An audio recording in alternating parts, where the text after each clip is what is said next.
Airport سے taxi لے کر ہم مشل کے گھر کی طرف روانہ ہو گئے تھے۔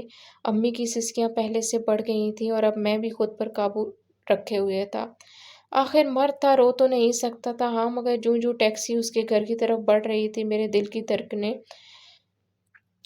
کی دھڑکنیں تیز ہوتی جا رہی تھیں، اور پھر ایک موڑ کاٹتی ہی اس کا گھر سامنے آ گیا تھا اور میرا دل اچھل کر حلق میں آ گیا۔ اس کے گھر کے سامنے سڑک پر گاڑیوں کی لمبی قطار نظر آ رہی تھی اور جا بجا لوگ بھی تھے۔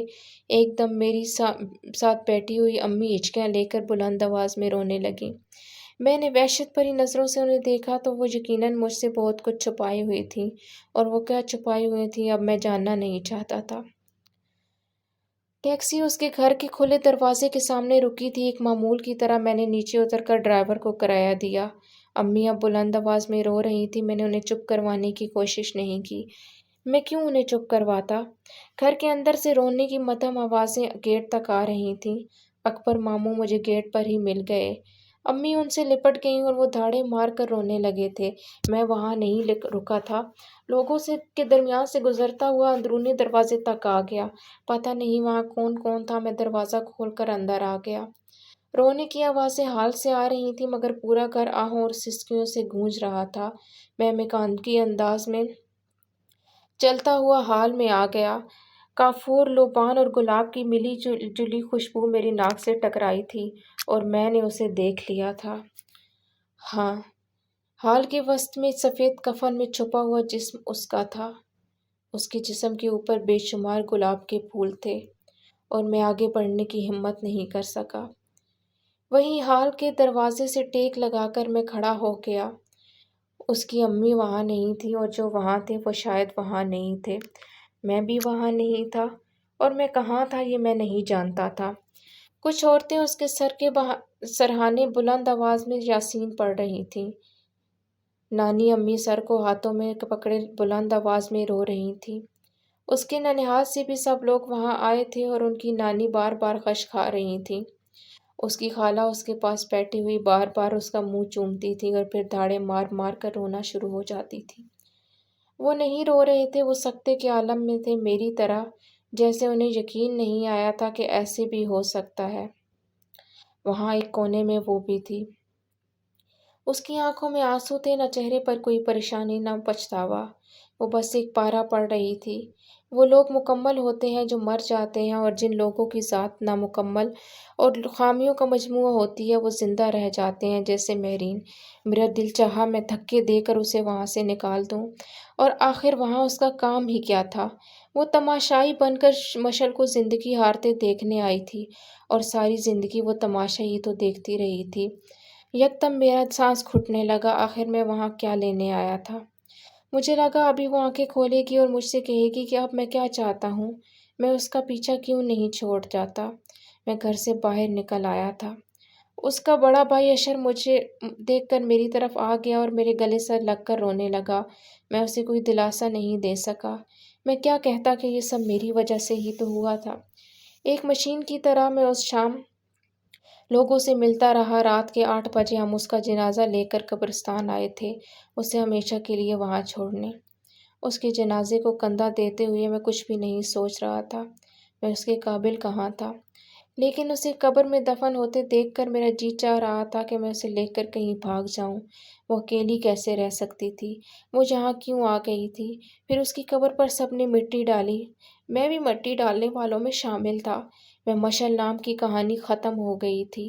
اس کی مسکراہٹ، اس کے کہکے، اس کی جگمگاتی آنکھیں، اس کی خوبصورت آواز اب کسی کو نظر نہیں آئے گی، اور میری نظروں سے یہ سب کبھی اوجھل نہیں ہوگا۔ کتنا عذاب ہوتا ہے کسی کا کبھی نظر نہ آنا، اور کتنا عذاب ہوتا ہے کسی کا ہر وقت نظر آتے رہنا۔ ہم سب اسے وہاں چھوڑ کر واپس آ گئے تھے، اور میں تو اسے بہت پہلے ہی چھوڑ دیا تھا۔ شاید تب بھی اس نے زندہ ہوتے ہوئے بھی خود کو قبر میں دفن ہوتا ہوا محسوس کیا ہوگا۔ ممانی مسلسل غشی کے عالم میں تھی، انہیں ہوش ہی نہیں آ رہا تھا، اور جو ہوش میں تھے وہ بھی ہوش میں کہاں تھے۔ پتہ نہیں تعزیت کے لیے کون کون آیا تھا، اس کی پوری یونیورسٹی جیسے وہاں آ گئی تھی، وہ جو یونیورسٹی کی جان تھی۔ اب سب کو ہی اس کے بغیر رہنا پڑے گا۔ مہرین یونیورسٹی سے آنے والے اسٹوڈنٹ اور ٹیچر سے ملتے رہی اور اب میں سوچتا رہا تھا کہ اس کی راہ کا سب سے بڑا کانٹا دور ہونے پر وہ کتنی مسرور ہوگی۔ اب کوئی نہیں کہے گا کہ مشعل نے یہ کیا ہے یا مشعل نے ایسا کیا ہے، یا وہ ہمیشہ اس کے نام کے ساتھ ماضی کا صیغہ استعمال کریں گے، اور وہ جسے اس کی شہرت اور کامیابی سے نفرت تھی، اب اس کی فکر ختم ہو جائے گی۔ دیر سے صحیح پر خدا نے اس کی سن لی تھی۔ ساری رات تمام رات گھر کا کوئی فرد سو نہیں پایا، اور صبح سب میں اس وقت سکتے میں رہ گیا جب اکبر ماموں نے میرے پاس بیٹھ کر کہا، پتہ نہیں اس نے ایسا کیوں کیا، اسے کیا چاہیے تھا جو اس نے خودکشی کر لی۔ مجھے لگا تھا میرے پاس کوئی بم پھٹا تھا اور میرے پرخچے اڑ گئے تھے۔ وہ مجھے کہتی اگر اسے کچھ چاہیے تھا، میں اس طرح بغیر کچھ کہے کچھ بتائے اس نے ایسا کیوں کیا۔ اب میں کیا کروں گا، میرا تو گھر ویران ہو گیا۔ وہ بات کرتے کرتے رونے لگے تھے، اور مجھے لگا تھا کسی نے میرے گلے میں وزنی زنجیروں کا ایک گچھا ڈال دیا تھا جو اب مجھے کبھی سر اٹھانے نہیں دے گا۔ ماموں کچھ دیر بعد مجھے اس کی موت کی تفصیلات بتانے لگے تھے۔ وہ لوگ اس رات کسی دعوت میں گئے ہوئے تھے۔ گھر میں صرف نانی، امی، مہرین، مشعل اور ملازم تھے۔ رات دیر تک جب وہ لوگ گھر آئے تو مشعل کا دروازہ بند تھا۔ ممانی ایک بار اس کے کمرے کی طرف گئیں مگر اس کا کمرہ بند تھا اور لائٹ بھی آف تھی۔ انہوں نے سوچا وہ سو چکی تھی، اس لیے انہوں نے ڈسٹرب نہیں کیا اور واپس چلی گئیں۔ مگر صبح جب اس کے اٹھانے آئیں اور بار بار دروازہ بجانے کے باوجود اس نے کوئی جواب نہیں دیا تو وہ پریشان ہو گئیں۔ انہوں نے اپنے دونوں بیٹوں اور ماموں کو بلوایا۔ وہ چاروں مل کر دروازہ پیٹتے رہے مگر تب بھی اندر سے کوئی جواب نہیں آیا۔ شوہر کی آواز پر باقی ماموں بھی جمع ہو گئے تھے۔ پھر اشر نے دروازے کا لاک توڑ دیا اور جب وہ اندر داخل ہوئی تو وہ غنودگی کے عالم میں پڑی ہوئی بمشکل سانسیں لے رہی تھی۔ وہ سب اسے لے کر ہاسپٹل گئے تھے مگر وہاں پہنچنے سے پہلے وہ مر چکی تھی۔ ڈاکٹر نے اسے دیکھتے ہی موت کی تصدیق کر دی۔ ماموں نے اپنے اثر و رسوخ کا استعمال کرتے ہوئے ڈیتھ سرٹیفکیٹ پر اس کی موت کا سبب ہارٹ اٹیک لکھوایا تھا اور پولیس کیس نہیں بننے دیا تھا۔ سب لوگوں کو بھی یہی بتایا گیا تھا، صرف گھر کے لوگوں کو اس کی موت کی اصل وجہ کا علم تھا، اور شاید یہ چیز ہی ان کے لیے زیادہ تکلیف دہ تھی کہ اس نے اپنے ہاتھوں سے اپنی جان لی تھی۔ سوئم تک ممانی کی حالت پہلے سے بہتر ہو چکی تھی اور سب لوگوں نے اس کی موت کو ذہنی طور پر قبول کرنا شروع کر دیا تھا، مگر شاید ابھی بہت کچھ باقی تھا۔ گھر کی ملازمہ نے مشعل کو گھر والوں کے جانے کے بعد تھوڑی دیر بعد مہرین کے کمرے میں جاتے دیکھا تھا۔ وہ دیر تک وہاں رہی تھی اور اس دوران کمرے سے ان دونوں کے جھگڑنے کی آوازیں آتی رہی تھیں۔ ملازمہ نے کمرے کے پاس جا کر باتیں سننے کی کوشش نہیں کی مگر اس نے ماموں کو کہا تھا کہ مشعل جب زور زور سے بول رہی تھی تو مہرین بی بی بہت ہنس رہی تھیں، اور اس کے ہنسنے پر مشعل بی بی کو اور غصہ آیا تھا اور وہ اور زیادہ بلند آواز سے بولنے لگی تھیں۔ پھر کافی دیر بعد جب وہ کمرے سے نکلیں تو ان کا چہرہ غصے سے سرخ تھا اور ایسا لگتا تھا جیسے وہ ابھی رونے لگیں گی۔ اپنے کمرے میں جانے کے بعد کچھ دیر بعد وہ نیچے آئیں اور انہوں نے چوکیدار کو کچھ خط گھر کے پاس لے کے لیٹر باکس میں ڈالنے کے لیے دیے تھے، اور پھر وہ یہ کہہ کر اپنے کمرے میں چلی گئی تھیں کہ کوئی انہیں ڈسٹرب نہ کرے، وہ سونے جا رہی ہیں۔ ماموں نے اسی وقت مہرین کو بلوایا تھا اور اس سے پوچھا تھا کہ مشعل کی موت کی رات ان دونوں کے درمیان کس بات پر جھگڑا ہوا تھا۔ پہلے تو اس نے سرے سے اس بات سے انکار کیا کہ ان دونوں کے درمیان کسی بات پر جھگڑا ہوا تھا، مگر جب ماموں نے ملازمہ کی سارے باتیں بتائیں تو وہ بے حد پریشان ہو گئی تھی۔ وہ کچھ بھی نہیں بتا سکی تھی۔ سب لوگ یکدم اس کے خلاف ہو گئے تھے۔ وہ سب اسے اصل بات بتانے پر مجبور کر رہے تھے۔ وہ کچھ نہیں بتا رہی تھی، وہ صرف یہ کہہ رہی تھی کہ مشعل اس سے ناراض تھی، مگر کیوں ناراض تھی یہ بات اس نے نہیں بتائی تھی۔ میں جانتا تھا کہ مشعل اس سے کیوں ناراض تھی، مگر مجھے یقین نہیں آ رہا تھا کہ وہ اس بات پر اپنے غصے کا اظہار کرنے کے لیے منگنی کے ایک ہفتے کے بعد اس سے لڑنے گئی ہوگی، جب یقیناً کچھ اور بات ہوگی، اور بات کیا تھی وہ یہ نہیں بتا رہی تھی۔ اشر نے چوکیدار سے ان خطوں کے بارے میں پوچھا تھا مگر وہ بھی ان کے پتے کے بارے میں کچھ نہیں بتا سکا۔ لیٹر باکس میں خط بھی نہیں ہو سکتے تھے کیونکہ انہیں پوسٹ کیے تیسرا دن ہو چکا تھا۔ اشر نے اس کے کمرے کی تلاشی میں لے لی، وہاں صرف ایک جلی ہوئی ڈائری برآمد ہوئی تھی، اور میں جانتا تھا اس نے اپنی ڈائری کیوں جلائی ہوگی، صرف مجھے بچانے کے لیے تاکہ کوئی مجھے اس کی موت کا ذمہ دار نہ ٹھہرا سکے، کسی کو یہ علم نہ ہو سکے کہ وہ مجھ سے محبت کرتی تھی۔ اگر وہ مہرین سے ناراض ہوتی تو وہ کبھی بھی یہ منگنی نہ ہونے دیتی۔ وہ اپنے باپ سے میرے لیے پسندیدگی کا اظہار کرتی تو اکبر ماموں میری امی کو مجبور کر سکتے تھے وہ مہرین کو بہو نہ بنائیں اور اس کی جگہ مشل سے میری شادی کریں، مگر اس نے ایسا نہیں کیا۔ یقیناً مہرین جھوٹ بول رہی تھی، سب کے اصرار کے باوجود اس نے بتانے سے انکار کر دیا تھا، اور عشر وہ اس قدر طیش میں آ گیا تھا کہ وہ اسے شوٹ کر دینا چاہتا تھا۔ سب نے اسے پکڑ لیا اور میرا دل چاہا تھا کہ کوئی اسے نہ پکڑتا، وہ اسے شوٹ کر دیتا۔ مہرین مر جاتی تو کیا فرق پڑتا؟ اگر دنیا کو مشل کے مرنے سے کوئی فرق نہیں پڑا تھا تو مہرین کے مرنے سے تو پڑتا ہی نہ۔ اگر تم نہیں بتاؤ گی کہ تم نے مشل سے کیا کہا تھا تو میں تمہیں پولیس کے حوالے کر دوں گا، عشر نے دھمکی دی تھی، لیکن وہ اسی طرح چپ رہی۔ پھر اچانک عشر نے تیزی سے جا کر اس کا گلا پکڑ لیا۔ وہ اس کا گلا دبا رہا تھا، سب اسے چھڑانے کے لیے بھاگے تھے، مگر میں نہیں اٹھا تھا۔ میں اسے کیوں بچاتا؟ کیا اس نے مشل کو بچایا تھا؟ ماموں عشر کو کھینچ کر باہر لے گئے تھے، مگر وہ اسے گالیاں دے رہا تھا۔ وہ بار بار کہہ رہا تھا، میں اس کتیا کو زندہ نہیں چھوڑوں گا، یہ ناگن ہے، ساری عمر ہمارا کھاتی رہی اور اس نے میری بہن کو ہی ڈس لیا، میں اسے مار دوں گا۔ میں کمرے سے باہر نہیں نکلا اور رات میں نے امی سے کہا میں مہرین سے شادی نہیں کروں گا، کبھی نہیں۔ انہوں نے صفائی دینے کی کوشش کی تھی، اسود اس بیچاری کا قصور کیا ہے؟ سب اس کے دشمن ہو رہے ہو، اگر تم بھی۔ میں نے ان کی بات کاٹ دی۔ مشل کا کیا قصور تھا؟ اسے کس بات کی سزا ملی ہے؟ اس نے تو کبھی کسی کا برا نہیں چاہا تھا، پھر بھی وہ مر گئی اور یہ تو زندہ ہے، اس سے کیا فرق پڑتا ہے لوگوں کے دشمن ہونے سے؟ میں اس سے شادی نہیں کروں گا، میں آپ کو بتا رہا ہوں۔ میں ان سے یہ کہنے کے بعد سیدھا مہرین کے پاس گیا تھا۔ اس کا دروازہ آدھ کھلا تھا، میں دروازے پہ دستک دیے بغیر اندر داخل ہوا۔ وہ ایک کونے میں بیٹھی تھی۔ میں تم سے یہ پوچھنے نہیں آیا ہوں کہ تم نے اسے کیوں مارا، کیسے مارا، میں صرف وہ انگوٹھی لینے آیا ہوں جو تمہارے ہاتھ میں ہے، اور یہ بتانے آیا ہوں کہ اب تمہارے اور میرے درمیان کوئی رشتہ نہیں ہے۔ تم کسی اور کو ڈھونڈ لو جو تمہارے اس بھیانک چہرے اور کردار کو برداشت کر سکے۔ لوگ ٹھیک کہتے ہیں، باہر سے خوبصورت وہی ہوتے ہیں جو اندر سے خوبصورت ہوں، اور جو اندر سے خوبصورت نہ ہوں خدا انہیں ظاہری خوبصورتی بھی نہیں دیتا، جیسا کہ تمہیں۔ ایک لمحے کے لیے اس کے چہرے کا رنگ بدلا، مگر اس نے اپنی انگلی سے انگوٹھی اتار کر میری طرف بڑھا دی۔ ایک جھٹکے سے اس انگوٹھی کو لے کر میں باہر نکل آیا۔ یہ وہی کمرہ تھا جس میں اس نے مشل کو مرنے پر مجبور کیا تھا۔ سو فار ناؤ یہیں پہ سٹاپ کرتے ہیں، انشاءاللہ نیکسٹ ایپیسوڈ یہیں سے سٹارٹ کروں گی، اینڈ ملتے ہیں نیکسٹ ویڈیو میں۔ تب تک کے لیے اپنا ڈھیر سارا خیال رکھیے، دعا میں یاد رکھیے، and please do like share and subscribe the channel. Video اچھی لگی ہو تو پلیز ویڈیو کو لائک اور شیئر کریں، اینڈ ملتے ہیں نیکسٹ ویڈیو میں۔ اللہ حافظ۔